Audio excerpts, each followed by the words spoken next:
যারা আহলুল হাদিসদেরকে হত্যা করার জন্য প্রস্তুত, আহলুল হাদিসেরা তাদের জন্য মায়া কান্না করে।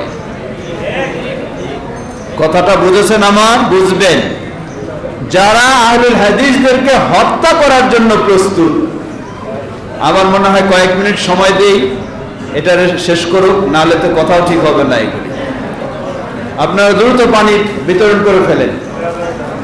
5 মিনিট সময় আপনাদের জন্য। একসাথে 2 কাজ হলে হবে না।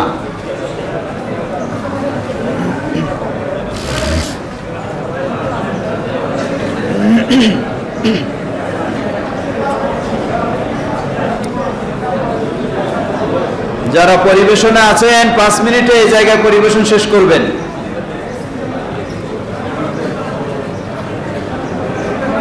প্যাকেট দেবেন নাকি এখন? না, দেবেন না, প্যাকেট পরে দেবেন।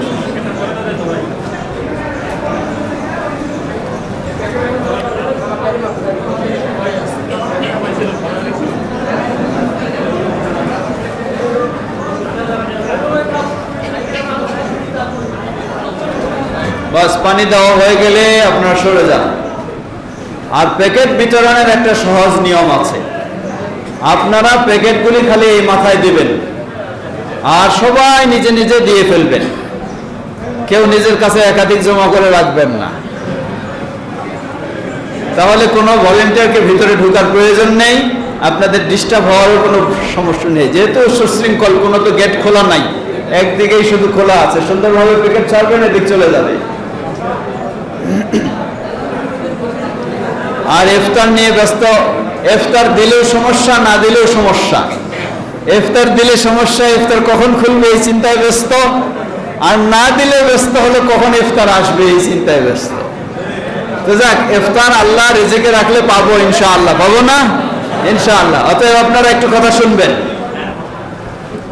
আমি বলছিলাম আহলুল হাদিসেরা, যারা আহলুল হাদিসদেরকে হত্যা করার জন্য সব সময় প্রস্তুত, আহলুল হাদিসেরা আজকে তাদের জন্য মায়া কান্না করে। তাহলে কেমন বোকার পর্যায়ে পৌঁছে গেছি আমরা? বলবেন এটা কেমন? কে তারা? তারা বহুজন রয়েছে, আপনার আশপাশেও রয়েছে, কিন্তু আপনি চিনেন না। সে সুযোগ মতো তার টার্গেট বাস্তবায়ন করবে। তো কাছের গুলি পরে চিনবেন, দূরের এখন চেনাই কোনো সন্দেহ নেই। বর্তমান আন্তর্জাতিকভাবে মুসলিম বিশ্ব একটি খুবই কঠিন ভয়াবহ পরিস্থিতিতে রয়েছে। আল্লাহ মুসলিম দেশ এবং মুসলিমদেরকে এই ভয়াবহ বিপদ থেকে আল্লাহ হেফাজত করুন। সেই ঘাতক সন্ত্রাসী ইহুদি ও তাদের দোসর যারা রয়েছে, তাদের সকলকে তাদের ষড়যন্ত্রে আল্লাহ ধ্বংস করে দিন। মানুষ, আমাদের দেশের মানুষও আবেগী মানুষ। আবেগ প্রকাশ করতে গিয়ে গায়েবানা জানাজা পড়ে, আবেগ প্রকাশ করতে গিয়ে রাজপথে মিছিল করে। আপনি কার গায়েবানা জানাজা পড়লেন? আপনি কার জন্য মিছিল করলেন? একটু কি জানেন? একটু কি ভেবেছেন কে সেটা? জবাব, আহলুল হাদিসদের সবচেয়ে বড় যদি শত্রু হয়, এটাই হলো সেটা। আপনার নাম শুনেছেন কিনা জানি না, পাকিস্তানের অন্যতম ইসলামী স্কলার আল্লামা ইহসান ইলাহি জহির রাহিমাহুল্লাহ, যিনি শিয়াদের বিরুদ্ধে গবেষণামূলক বহু বই পুস্তক লিখেছেন, সেই শিয়ারাই তাকে বোমা বিস্ফোরণ করে হত্যা করেছে।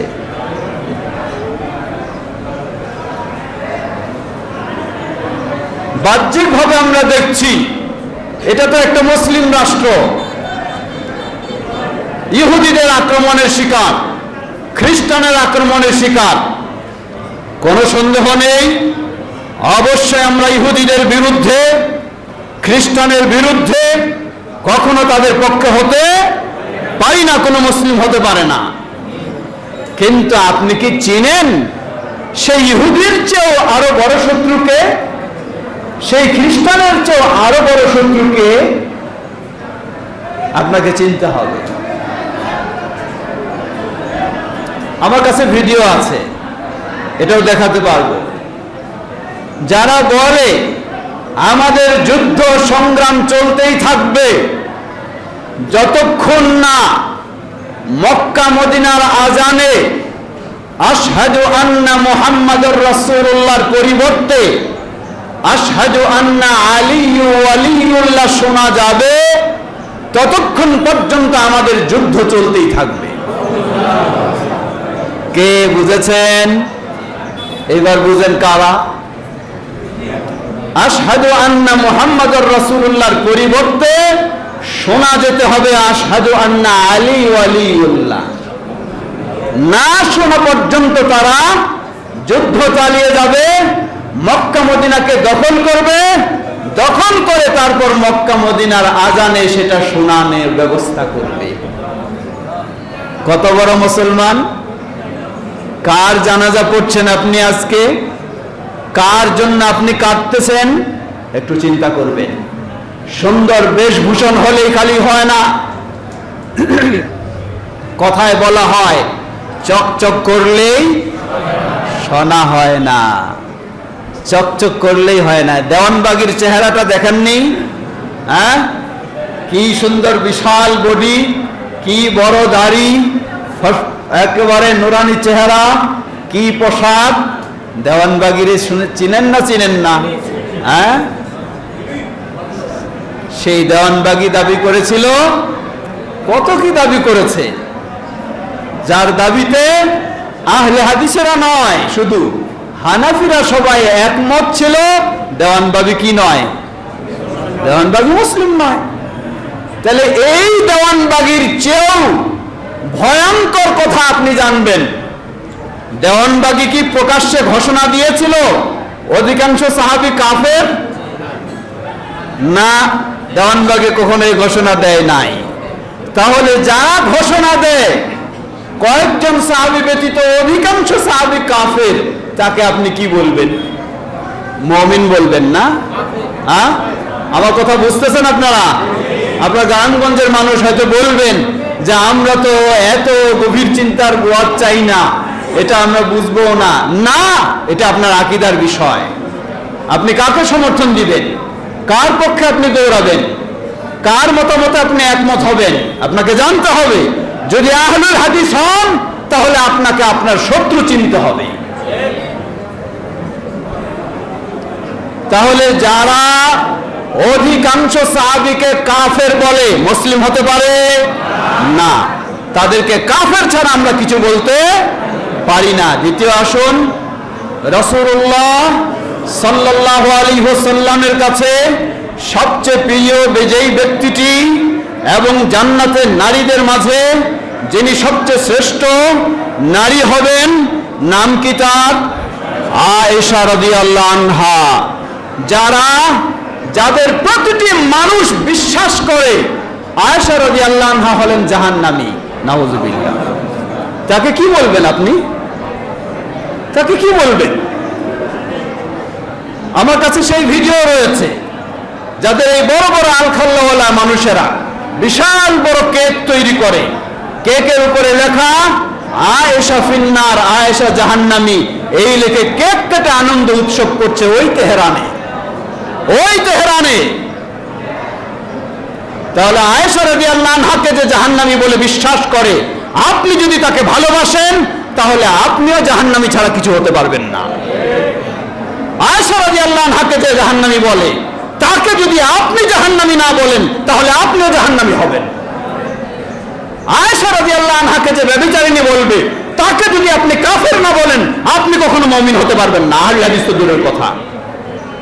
আরো গভীরে যান, মুসলিমদের খলিফা কয়জন?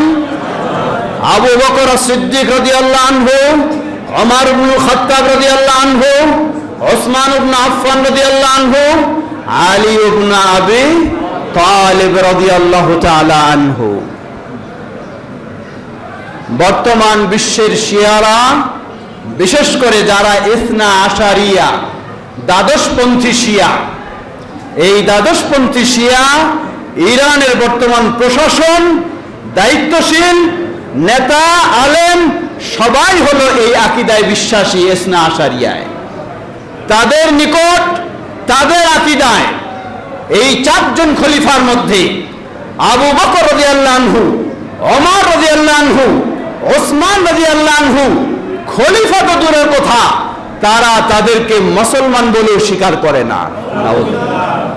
এই হলো আপনার বন্ধু না? এরই জন্য আপনি জানাজা পড়বেন না? যে জানাজা পড়ে তাকে তওবা করা ফরজ তার জন্য। তওবা না করলে সে মুসলিম থাকতে পারবে না। কার জানাজা পড়বেন আপনি? মুসলিম জানাজা পড়বে অবশ্যই। কার? কাফেরের? মুসলিমের জানাজা পড়বে। সুতরাং আবেগের নাম ইসলাম নয়। আমাদের দেশে এক শ্রেণীর মানুষ যারা দিন কায়েম করার চিন্তা রাখে, অবশ্যই প্রতিটি মুসলিমকে দিন কায়েম করার চিন্তা রাখতেই হবে, কিন্তু তথাকথিত যারা এই কথাগুলি বেশি বলেন তাদের কেবলা বা তাদের মডেল হচ্ছে সেই ইরান, তাদের মডেল মক্কা মদিনা নয়। তারাই এই আবেগী কথা বলে আপনাকে বিভ্রান্তিতে নিয়েছে, আপনার শত্রুকে বন্ধু আপনাকে বানিয়ে দিচ্ছে, আপনি কিছু বুঝতেই পারছেন না। তাহলে লক্ষ্য করুন যে আবু বকর সিদ্দিক রাদিয়াল্লাহু আনহুকে মুরতাদ বলে যারা বিশ্বাস করে, নাউযুবিল্লাহ, ওমর রাদিয়াল্লাহু আনহুকে এইভাবে বিশ্বাস করে, ওসমান রাদিয়াল্লাহু আনহুকে এইভাবে বিশ্বাস করে, তাকে কোনোদিন মুসলিম বলার সুযোগ আছে? কোশ্চেন কালেও নয়, কোনোদিন মুসলিম বলার সুযোগ নেই। বরং মুসলিম বললে আপনার ঈমান থাকবে না। আরো গভীরে আসুন, যারা আহলুল হাদিস, রাসূলুল্লাহ সাল্লাল্লাহু আলাইহি ওয়াসাল্লামের হাদিস, কোরআনুল কারীম এবং রাসূলের হাদিসে হলো তাদের কাছে মূল বিষয়, ঠিক কিনা? সেই যাদের কথা বললাম, রাসূলুল্লাহ সাল্লাল্লাহু আলাইহি ওয়াসাল্লামের হাদিসকে তারা গ্রহণ করে না। গ্রহণ করে না মানে কি? গ্রহণ না করার অনেকগুলি দিক রয়েছে। আমাদের দেশেও অনেক মানুষ রয়েছে যারা সহিহুল বুখারীর হাদিসের বহু হাদিস তাদের মাযহাবের সাথে মেলে না, তাই মানে না। কিন্তু সেটা তা নয়, বরং তারা না মানলেও তারা বিশ্বাস করে সহিহুল বুখারী কোরআনুল কারীমের পরেই সবচেয়ে বিশুদ্ধ গ্রন্থ। এটি হানাফি মাযহাবের মানুষও বিশ্বাস করে, সব মাযহাবের মানুষেরা বিশ্বাস করে। কিন্তু চরমপন্থী রাফিজি শিয়ারা তারা বলে সহিহুল বুখারী হলো আকযাবুল হাদিস, পৃথিবীতে সবচেয়ে মিথ্যা কথা এটা। এই হলো তাদের বিশ্বাস। তাই কোনো হাদিস তারা মানে না, শুধু আলী রাদিয়াল্লাহু আনহুর নাম দিয়ে মিথ্যা হাদিস তৈরি করে সেগুলি হলো তাদের পুঁজি। আর গভীরে আসুন, একজন মুমিন কোরআনুল কারীমের প্রতি যদি বিশ্বাস না রাখে, দুনিয়ার সবকিছু মানলেও সে মুমিন হতে পারে না। সেই চরমপন্থী শিয়ারা এই কোরআনুল কারীমকেও নিরাপদে ছেড়ে দেয় নাই, নাউযুবিল্লাহ। কোরআনুল কারীমের ভিতরেও বিকৃত করেছে। আবু বকর, ওমর রাদিয়াল্লাহু আনহুকে লানত বর্ষণ করার আয়াত তৈরি করে কোরআনে তারা সম্পৃক্ত করেছে। এই পর্যায়ে এগুলি তেহরানে প্রিন্ট হয়, বিতরণ হয়, শিক্ষা দেওয়া হয়। আপনি বলবেন যে আমার বক্তব্য কি তাহলে আজকে তেহরানের বিরুদ্ধেই? জবাব না, আমার বক্তব্য তেহরানের বিরুদ্ধে হওয়ার কোনো প্রয়োজন নেই। আমার বক্তব্য হলো আপনার বিরুদ্ধে। আপনি দাবি করেন আহলে হাদিস, কিন্তু চিনেন না আহলে হাদিসের শত্রুকে, ঠিক কিনা? এটা হলো আমার বক্তব্য, আপনার বিরুদ্ধে আমার বক্তব্য। কেন আপনি আহলে হাদিস দাবি করবেন, আবার আপনি আহলে হাদিসের শত্রুকে চিনবেন না, ভালোবাসবেন? হতে পারে না এটা। আহলুল হাদিসকে চিনতে হবে, তার শত্রুকে, তার বন্ধুকে। মনে রাখবেন, পৃথিবীর বুকে আহলুল হাদিসের জন্য একটি মাত্র তাওহীদপন্থী দেশ রাষ্ট্রীয়ভাবে রয়েছে, যেই দেশের সংবিধানেই হলো নিজস্ব কোনো তৈরি করা নয়। দস্তুর আল মামলাকা আল আরাবিয়া সৌদিয়া কিতাবুল্লাহি ওয়া সুন্নাতু রাসূলিহি সাল্লাল্লাহু আলাইহি ওয়াসাল্লাম। সৌদি আরবের সংবিধান হলো আল্লাহর কিতাব আল কোরআন এবং রাসূলের সুন্নাহ। বলুন আলহামদুলিল্লাহ। আর আপনার মাঝে আজকেও নিউজ এসেছে সৌদি আরব থেকে গতকালকে 3 জন বাংলাদেশি প্রবাসীকে হত্যা করা হয়েছে, আজকেও নিহত হয়েছে। হত্যা কে করেছে? হত্যা ইসরায়েল করেছে? হত্যা আমেরিকা করেছে? কে করেছে হত্যা? তাহলে একটু ভেবে দেখুন, এই দেশের মানুষ আমার দেশের মানুষকে হত্যা করে আর আমি আবার তাদের পক্ষে গান গাই। কিভাবে হতে পারে? মানুষ এত বেউকুফ হতে পারে? সামান্যতটুকু উপলব্ধি নেই। গোটা পৃথিবীর মাঝে সবচেয়ে যেই দেশে বাংলাদেশি মানুষ বেশি কর্মরত, সেই দেশটি যেখানে 30 লক্ষ বাংলাদেশি কর্মরত রয়েছে, সৌদি আরব। 30 লক্ষ বাংলাদেশি কর্মরত, যারা আজকে এইসব ইরানপন্থী কথাগুলি বলে, তারাও সেই সৌদি আরব থেকে উপার্জন করে নিজেরা নিজেদের কাজ চালাচ্ছে, নিজেদের ভক্ষণ করছে। প্রিয় ভাইরা আমার, সুতরাং মনে রাখবেন, সবচেয়ে আরো ভিতরের খবর আপনি জানেন না। আশ্চর্যজনক খবর হলো, মুসলিম দেশগুলিতে সবচেয়ে সুন্নিদেরকে যারা বেশি হত্যা করেছে, কারা বেশি হত্যা করেছে? ইসরায়েল? আমেরিকা? না, মিডল ইস্টের দেশগুলিতে সেই ইরাক সুন্নিপন্থীদের একটি দেশ ছিল। সেই ইরাকেই শুধু 8 লক্ষ সুন্নি মুসলিমকে হত্যা করেছে ইরান। একইভাবে আজকে আপনারা হয়তো মিষ্টি খান নাই, কিন্তু সিরিয়াতে মিষ্টি বিতরণ হচ্ছে। কেন মিষ্টি বিতরণ হচ্ছে? সিরিয়ায় যারা আহলুল হাদিস পন্থী ছিল, সুন্নিপন্থী ছিল, খাঁটি মুসলিম ছিল, এই খাঁটি মুসলিমদেরকে বাশার আল আসাদের নেতৃত্বে তাদেরকে হত্যা পর্যন্ত কত কিছু করা হয়েছে। সিরিয়াতে লক্ষ লক্ষ সুন্নি মুসলিমকে হত্যা করেছে। কে করেছে? এটা সব ইরান করেছে। আপনি আজকে ইয়ামানের খোঁজ নিন, সেই ইয়ামানে যারা সুন্নাপন্থী খাঁটি মুসলিম, তাদেরকে হুতি দিয়ে হত্যা করা হচ্ছে। সেই হত্যার সরঞ্জামাদি, অস্ত্র শস্ত্র সব কিছু সরবরাহ নেতৃত্ব দিচ্ছে কে? সেই ইরান দিচ্ছে। গোটা মিডল ইস্টে 15 লক্ষ সুন্নি মুসলিমকে হত্যা করেছে ইরান। কার জন্য আপনি কাঁদবেন? কে মুসলিম? একটু ভাবতে হবে। সুতরাং আমরা বলবো, আহলুল হাদিসদের অবস্থান, আমরা ইসরায়েলের পক্ষে নয় বিপক্ষে, আমেরিকার পক্ষেও নয় বিপক্ষে, আবার আমরা চরমপন্থী শিয়াদের পক্ষেও নয়, বরং বিপক্ষে। কথা বুঝেছেন? খেয়াল রাখবেন, আমরা ইসরায়েলের পক্ষেও নয়, ইরানের পক্ষেও নয়, আমরা হলাম মুসলিমদের পক্ষে, সুন্নিদের পক্ষে। তারা যেখানে থাকুক না কেন, আমরা তাদের পক্ষে। আহলুল হাদিসেরা অবশ্যই তাদের পক্ষে। আজকে হামলা চালানো হচ্ছে সৌদি আরবে। কেন? বলে যে সৌদি আরবে আমেরিকার ঘাঁটি রয়েছে। জবাব, বর্তমান সৌদি আরবে কোনো আমেরিকার ঘাঁটি নেই, এটি নিশ্চিত হয়ে বলছি। কিন্তু আমেরিকার ঘাঁটি কোথায়? বাংলাদেশি শ্রমিকরা যেখানে কাজ করে, তাদের যে ক্যাম্প থাকার জায়গা রয়েছে, সেখানে বোমা মারে। আর বলে কি? কোথায়? আর বলে আমেরিকার ঘাঁটিতে বোমা মারে। শ্রমিক বাংলাদেশি গতকালকে ইফতারের মুহূর্তে বাংলাদেশি শ্রমিকরা যে ক্যাম্পে থাকে, সেই ক্যাম্পে ইরান বোমা মেরেছে। মেরে আর বলে যে আমেরিকার ঘাঁটিতে বোমা মারে। এটাই আমেরিকার ঘাঁটি না? এভাবেই হলো কাজ।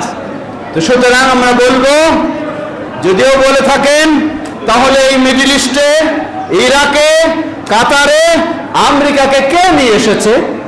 কি কারণে তারা আসলো? খুঁজে দেখুন, সেটা তাদেরকে নিয়ে আসতে বাধ্য করেছে ইরানে। ইরান যখন দেধারসে সব হত্যা করে, সব দখল করার চিন্তা করে, তখন আপনার বাড়ি আরেকজন আপনার প্রতিবেশী, দুজনেই বুঝলাম, কিন্তু আপনার প্রতিবেশী আপনার বাড়ি দখল করতে চাইলে আপনি তো প্রতিবেশীকে বলবেন, ছেড়ে দিলাম, তুমি দখল করো, আমি চলে গেলাম, নাকি? হ্যাঁ, প্রতিরোধ করবেন না? কি দিয়ে প্রতিরোধ করবেন? যদি আপনার কোনো ক্ষমতা না থাকে, শক্তি না থাকে, তাহলে যে আপনার দখল করতে এসেছে তার চেয়ে বড় শক্তিকে আপনি কি করবেন? বাধ্য হয়ে সহযোগিতা নিবেন। কিন্তু ওই যার সহযোগিতা আপনি নিলেন, তাকে সহযোগিতা নিতে বাধ্য আপনাকে কে করেছে? যে আপনার বাসা আগে দখল করতে চেয়েছে, সেই তো আপনাকে বাধ্য করেছে যান বাঁচানোর জন্য আরেকজনের সহযোগিতা নিতে। সুতরাং আমরা বলবো না কেউ আমেরিকাপন্থী হোক, সেটি কখনো বৈধ হবে না, সেটি বলবো না, আমরা একমত নয়। কিন্তু আমরা অবশ্যই এক্ষেত্রে দ্বিমত, গোটা বিশ্বের মুসলিমদের জন্য সবচেয়ে বড় শত্রু, ইসরায়েলের চেয়েও বড় শত্রু, আমেরিকার চেয়েও বড় শত্রু হলো চরমপন্থী শিয়া যারা তারা। কারণ শিয়ারা কখনো আপনাকে, পৃথিবীর কথা আপনাকে থাকতে দেবে না, আপনার দেশও তারা দখল করবে, আপনাকেও তারা হত্যা করবে। এই লক্ষ্যেই তারা একজন দুইজন নয়, 15 লক্ষ সুন্নি মুসলিমকে তারা হত্যা করেছে। অতএব আহলুল হাদিস শুধু জোরে আমিন বললেই নয়, আপনাকে জানতে হবে আহলুল হাদিস কখনো শিয়াপন্থী হতে পারে না, শিয়াদের কখনো সমর্থন করতে পারে না। অবশ্যই আহলুল হাদিস অমুসলিমদের বিরুদ্ধে, মুসলিমদের পক্ষে এটি থাকবেই। প্রিয় ভাইরা আমার, কথা খুব দীর্ঘ হয়ে গেছে, সময় যেহেতু আমাদের হাতে বেশি নেই, ফিরে আসুন এখন দ্বিতীয় পর্বে যাই। আপনি যেখানেই থাকবেন আপনাকে হতে হবে একজন খাঁটি আহলুল হাদিস। দোয়া করি আল্লাহ তৌফিক দান করুন, বলুন আল্লাহুম্মা আমিন। কিভাবে সঠিক আহলুল হাদিস হবেন? হতে হবে আমাকে নিজে আহলুল হাদিস, গড়তে হবে আমার নতুন প্রজন্ম, সন্তানদেরকে তাদেরকেও আহলুল হাদিস। এজন্য এই হারাগাছ বলেছি প্রথমে ঐতিহাসিক জায়গা, সেই 1946 সালের কথা মনে রাখতে হবে। আল্লামা আব্দুল্লাহ আল কাফি আল কুরাইশি রাহিমাহুল্লাহ এই হারাগাছকে আলোকিত করেছেন সেই সম্মেলনের মাধ্যমে, ঠিক কিনা? কারণ আজও যদি সেই ইন্টারন্যাশনাল সেই বিশ্বকোষেও আপনি খুঁজে দেখেন, সেই আরবি ভাষায় বিশ্বকোষেও আপনি খুঁজে দেখেন, সবগুলিতেই খুঁজে পাবেন 1947-এর এই হারাগাছের কথা খুঁজে পাবেন। বলুন আলহামদুলিল্লাহ। এটি হলো সেই আপনার ইতিহাস। কিন্তু আপনার ইতিহাস যদি এত মজবুত হয়, আপনার ইতিহাস যদি এত সুন্দর হয়, বর্তমান আপনার ইতিহাস কি পর্যায়ে রয়েছে এটি আপনাকে অবশ্যই চিন্তা করতে হবে। ওই ইতিহাসের সাথে আপনার ইতিহাস ঠিক আছে কিনা, না আপনি দুর্বল হয়ে গেছেন, না আরো সবল হয়েছেন, আপনাকে অবশ্যই পর্যালোচনা করতে হবে। এজন্য বাংলাদেশ জমিয়াতে আহলে হাদিস সে কথাই আপনাকে স্মরণ করে দেয়, আমাদেরকে হতে হবে প্রথম আকীদা, আমল, আদর্শে একজন খাঁটি আহলুল হাদিস। অতঃপর আমাদের নতুন প্রজন্ম সবাইকে আমরা যেন খাঁটি আহলুল হাদিস বানিয়ে ঐক্যবদ্ধ হয়ে আমাদের দাওয়াতকে আরো বিস্তার ঘটাতে পারি, সেদিকেই আমাদেরকে অগ্রসর হতে হবে। আল্লাহ আমাদের সকলকে সে তৌফিক দান করুন। প্রিয় ভাইরা আমার, রমাদান মাস, গত রমাদানে আমাদের মাঝে অনেকে এই রমাদান আসতে তারা আমাদের থেকে বিদায় নিয়ে চলে গেছেন। হতে পারে আমি হয়তো বয়সে কম, আমার চেয়ে অনেক বয়োবৃদ্ধ মানুষ রয়েছেন, কিন্তু হতে পারে আগামী রমাদান আমি পাবো না, কোনো বৃদ্ধ মানুষও পেতে পারে। এর মানে সবাই পাবো এটি নিশ্চিত বলা যায় না। যেহেতু নিশ্চিত বলা যায় না, সুতরাং আমার জীবনের সর্বসেরা সুযোগ হলো এই রমাদান মাস। আমার জীবনের সবচেয়ে সেরা সুযোগ হলো এই রমাদান মাস। রমাদান মাস কি? যার ফজিলত মর্যাদা সম্পর্কে আমরা সবাই জানি। রাসূলুল্লাহ সাল্লাল্লাহু আলাইহি ওয়াসাল্লাম বলেন, রমাদান মাস শুরু হলেই জিন শয়তানকে শৃঙ্খলিত করা হয়, দুষ্ট জিনদেরকেও শৃঙ্খলিত করা হয়, জাহান্নামের দরজাগুলি বন্ধ করে দেওয়া হয়, একটিও খোলা থাকে না। জান্নাতের সব দরজাগুলিকে খুলে দেওয়া হয়, একটিও বন্ধ থাকে না। আল্লাহর পক্ষ থেকে ঘোষণাকারী এসে ঘোষণা দেন, ইয়া বাগিয়াল খায়রে আকবিল, হে ভালো মানুষ, তোমার আর বসে থাকার সুযোগ নেই, তুমি সামনে অগ্রসর হও, তোমার জন্য জীবনের সেরা সুযোগ। ইয়া বাগিয়াশ শাররে আকসির, হে মন্দ মানুষ, হে খারাপ মানুষ, তোমার আর অগ্রসর হওয়ার সুযোগ নেই, তুমি থেমে যাও। এরপরে আবার বলা হয়, ওয়ালিল্লাহি উতাকাউ মিনান নার, আল্লাহ সুবহানাহু ওয়া তাআলার পক্ষ থেকে রমাদান মাসের প্রতিটি রাতেই বিশেষভাবে জাহান্নাম থেকে মুক্তি দেওয়া হয়। বলুন সুবহানাল্লাহ। ওয়া যালিকা কুল্লা লাইলাতিন, আর এটা শুধু শেষ দশক নয়, রমাদান মাসের প্রথম রাত থেকে শুরু করে 30 রাত যদি হয় তাহলে 30টি রাতেই জাহান্নাম থেকে মুক্তি দেওয়া হয়। সুবহানাল্লাহ। আপনি একটু চিন্তা করে দেখুন, আপনি কি সেই রমাদান মাসে যাদেরকে জাহান্নাম থেকে মুক্তি দেওয়া হয়, আপনি কি তাদের মধ্যে অন্তর্ভুক্ত হওয়ার সৌভাগ্য লাভ করেছেন না করেননি? একটু চিন্তা করুন। শেষ সুযোগ। উম্মুল মুমিনিন আয়েশা রাদিয়াল্লাহু আনহা বলেন, ইযা দাখালা আল আশরুল আওয়াখির, নবী সাল্লাল্লাহু আলাইহি ওয়াসাল্লাম যখন শেষ দশক পেতেন, সাজ্জা মিজারা, তিনি কি করতেন? কমরকে শক্ত করে বাঁধতেন। 2 দশকের চেয়ে শেষ দশক এটি আরো গুরুত্বপূর্ণ।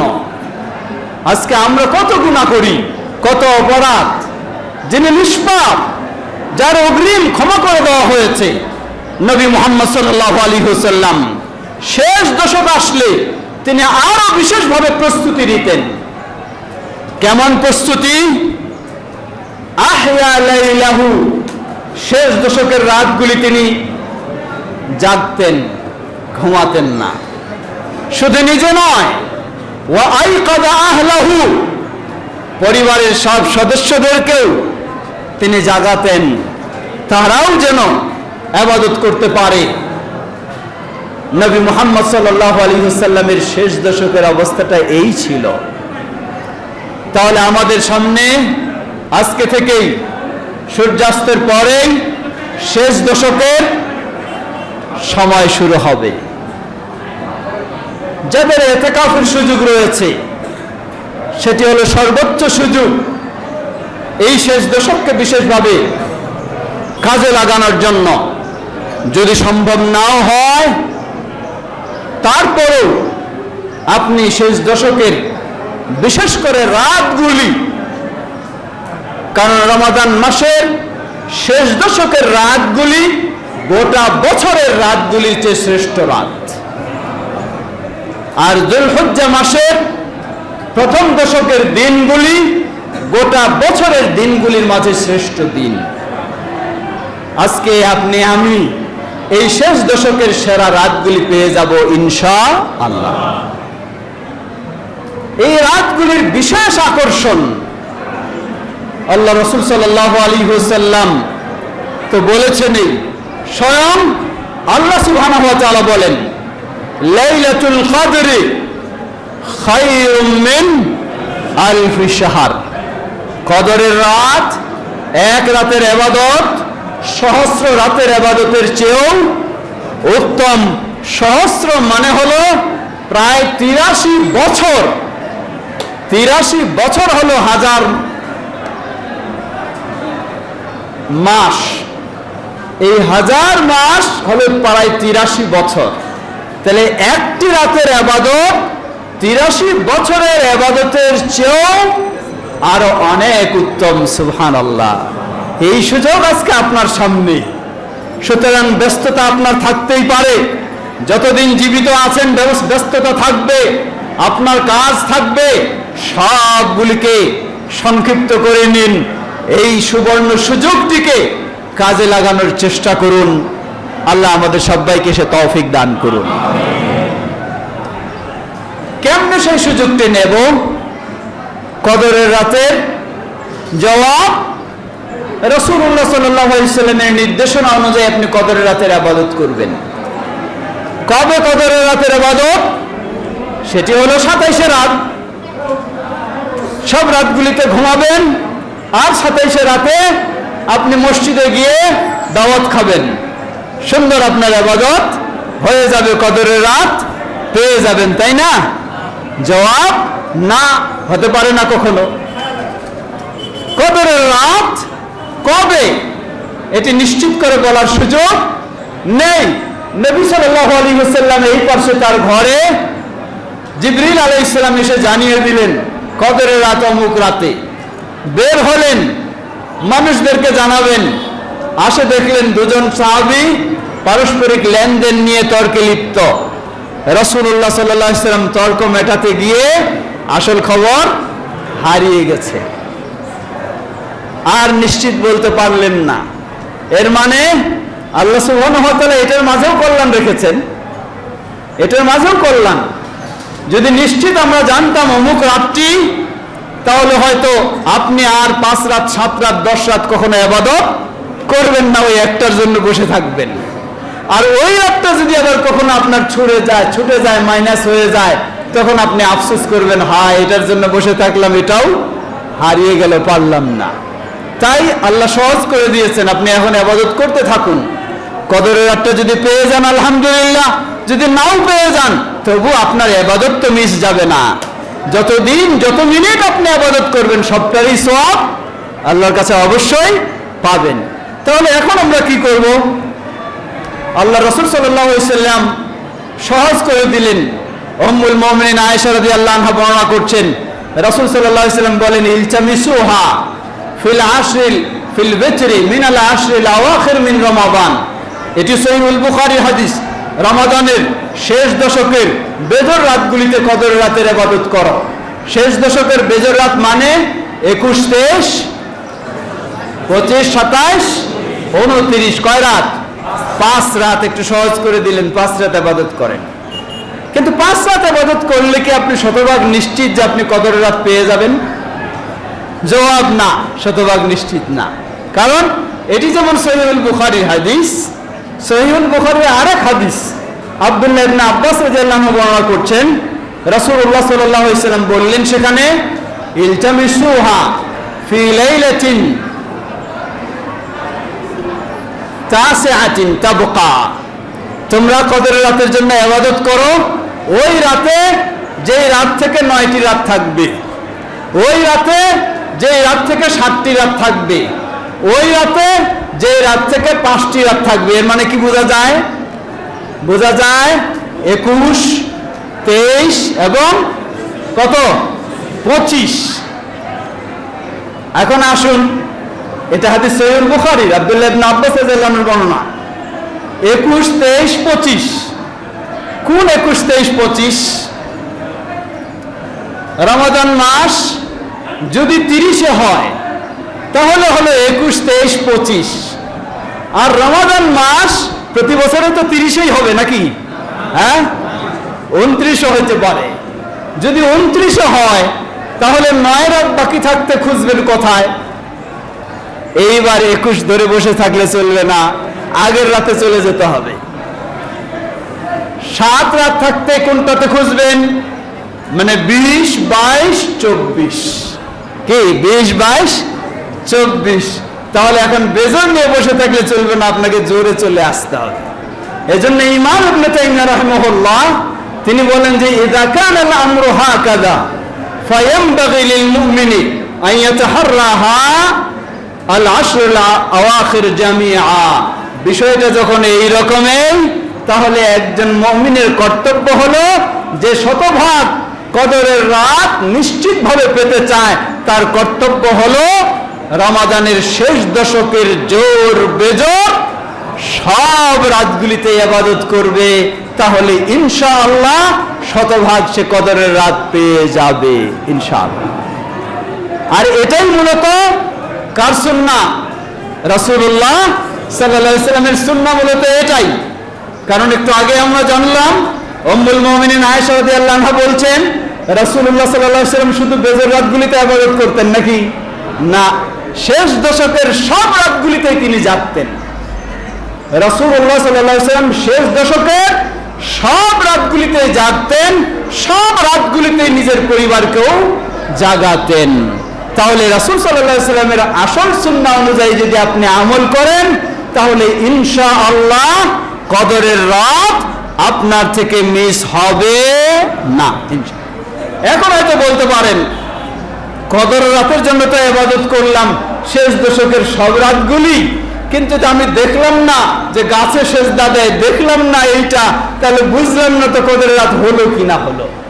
জবাব না, এটা কোনো কদরের রাত আপনি দেখতে পাবেন অমুক তমুক তাহলেই হবে কদরের রাত, এমন কোনো স্পষ্ট বিষয় নয়। আপনি দেখতে পাবেন বলে এমন কোনো বলা হয়নি। তবে হ্যাঁ, একটি আলামতের কথা এসেছে, সেই আলামতের, ওটি হাদিস সহিহ মুসলিমের, যারা 27-এ রাত ইবাদত করে, একজন সাহাবী তিনি কসম করে বলছেন যে 27-এ রাতেই কদরের রাত। কেমনে? তিনি বলছেন যে আল্লাহ রাসূল সাল্লাল্লাহু আলাইহি সাল্লাম বলেছেন, আর যেই 27 রাতের পরের দিন আমি দেখেছি আকাশ মেঘাচ্ছন্ন,